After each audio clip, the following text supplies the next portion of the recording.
Ошентип жанып туруп. Мына планшет, так, айна. Все, вроде бы нормально.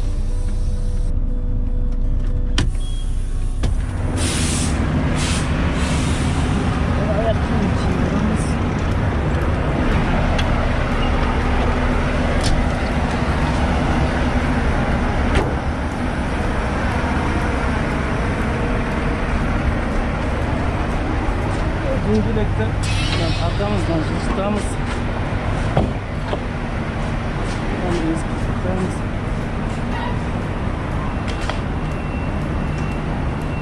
Короче, мына жерде вау, короче, былай неше түрлі иттің тамақтары, особенно көбінесе иттің тамақтары екен.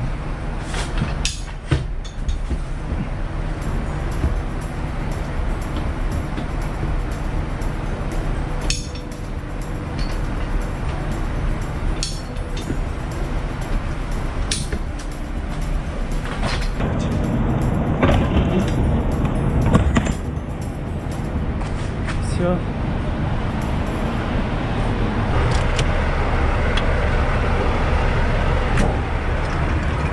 Желательно. Недавно үйрендім аяқпен шешуге. Осылай негізі алып бара жатқанда қиын емес. Басында енді кішкене болды қобалжулар, бірақ үйреніп кетесің уже. 2 апта стажировка өтсең, 1 ай өтсең вообще тема. Мына жерде весиға келіп жатырмын, өлшеймін осының бәрін. Сосын жолға шығам. Весы, короче, бізде 20 тоннадан артық тиеуге болмайды тракқа. Егерде тиеген жағдайда штраф болады. Штраф салады, плюс 10 сағатқа сені тоқтатып тастайды. Сондықтан ешкім артық вес жинамайды. Так, аны салмақ. И жалпы Американың бір плюсы жолда. Бір жақ жол ремонт керек болатын болса, жауып тастайды, ар жақта, ар жақ жолды жауып тастайды. И мына 2 полосаны 1 полосаға айналдырып жібереді. Мына қазіргі кезде ар жақ жолға ремонт жасап жатыр, мына жақ жол уже жол бізге жүруге арналған.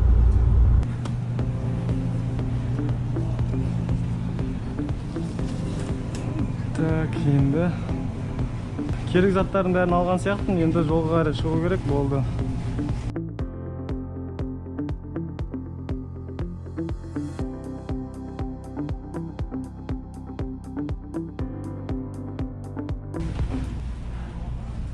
Мына жақта балаларға арналған, ар жақта телевизор, машинаға керек заттар, коляска, киім бәрі сатылады мынаның ішінде.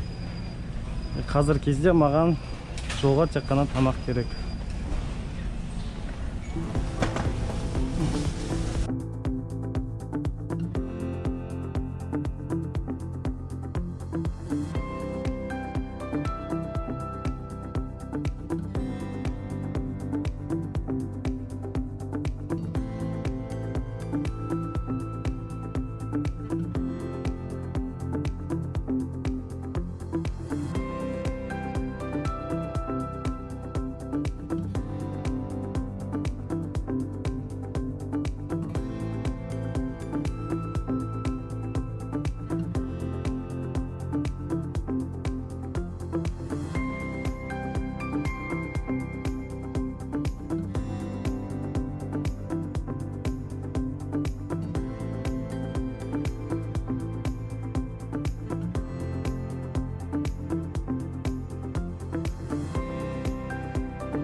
Душта тоже телефонмен заранее резерв жасайсың, и плюс телефонмен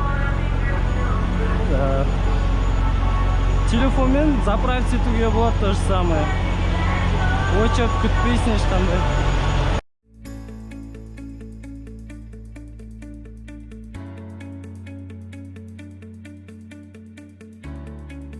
5-ші душ, код береді, кодпен тересіз так.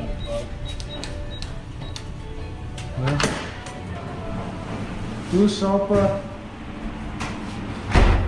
туалет, орамал, ракена мына жақта душқа түсетін жер.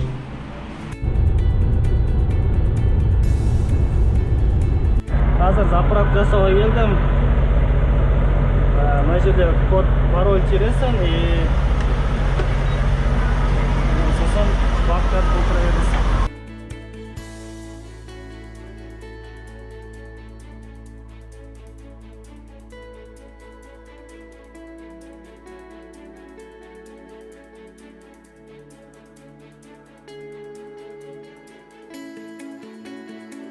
Арнайы жуғыш бар, бәрі тегін.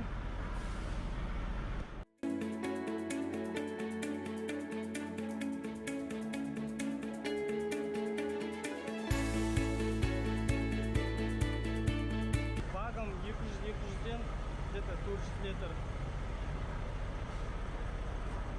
Да, тоже парковка бесплатно.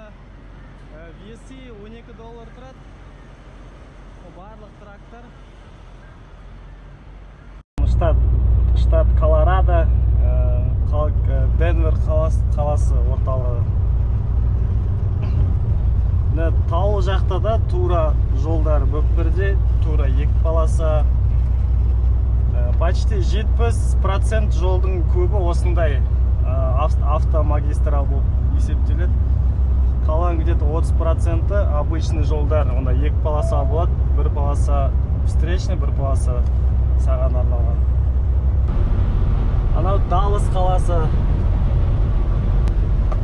Қалалық жерлерде специально арнайы осындай платный жолдар істеп қойған кейбір жолдарда. И ондай көп машина болмайды, пробка болмайды. Ар жақта мына бесплатный жолда трафик уақытында адамдар көп жүретін уақытта, жұмыстан қайтқан, жұмысқа бара жатқан уақытта көбінесе пробка болады. Ар жақта көріп тұрсыздар, адам машиналар көп. Почти 1 сағаттай уақытың жолда кетеді. 1 сағат, может быть 2 сағат. Егер де платный дорогамен жүрмейтін болсаң. Мына жерде арнайы демалыс орнына келіп тоқтадым. Тракқа, үлкен машиналарға бесплатная парковка, бесплатная әжетхана, бесплатный тамақ ішетін жер, бесплатная прогулка, почти айтқанда даже бесплатный мусорный бак. Бәрі қолжетімді. Жолда жүргенде әр 30 минут сайын осындай рест арея демалатын жерлер болады. Әр 15-20 минут сайын заправка болады. И жоқ дегенде где-то 2 сағат болатын шығар. Мысалы, вообще бір Американың бір жердің бір жерінде жүретін болсаң, кем дегенде 2 сағаттың ішінде сен паркинг, парковка таба аласың, ресторан таба аласың, заправка таба аласың 2 сағат. И әрдайым жоспарлап жүре аласың. Примерно 2 сағатқа рассчитывать етіп жүресің, что сенде бағың азайып бара жатса, примерно 2 сағатта заправканы картадан қарайсың да и жетіп аласың. Вообще негізі трак айдаған, үлкен машина айдаған Америкада өте оңай. Өзімнің ойым, бұрында машина айдап көрген жоқпын, и жол өте керемет. Всегда 70% автомагистрал, вообще светофор жоқ. Орташа жылдамдық 100 км сағатына жүресің. Сосын баратын жерлердің бәрі трак, үлкен машиналар жүретін складтарға барасың. Сол складтардан склад Аға барып, склад Бға апарасың. Болды, алып бара жатқан ондай қиындығы жоқ.